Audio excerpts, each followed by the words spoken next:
صدق الله العظيم يعني أثناء القراءة ما في بأس أن الإنسان إذا قرأ يقول صدق الله العظيم، لكن البأس في أن يلتزمها، يعني كل ما قرأ لازم يقول صدق الله العظيم. هذه ليست من السنة، وإنما السنة كما قال الله تعالى إذا قرأت القرآن فاستعذ بالله. للأسف الآن بعض الناس يحرص على صدق الله العظيم ولا يحرص على الاستعاذة.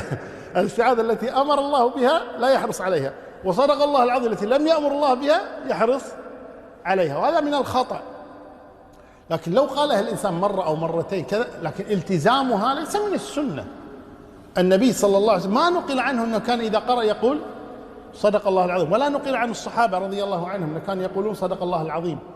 لكن لو قالها الإنسان مرة، خاصة إذا جاءت مناسبة، مثل ما قال النبي صلى الله عليه وسلم كان يخطب على المنبر فدخل الحسن والحسين وهما يعثران يعني بثوبيهما، وكان صغيرين، يعني الله العالم، يعني الحسن ب6 سنوات والحسين 5 سنوات أو أقل رضي الله عنهما.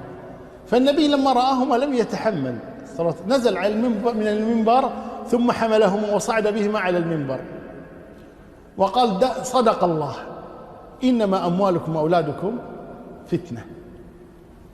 وهنا صدق الله قالها قبل القراءة وليس بعد القراءة، فإذا يعني كانت المناسبة لا مانع. فالقصد أن صدق الله العظيم لا بأس بها إن لم يلتزمها الإنسان وقالها لمناسبة، هذا لا مانع.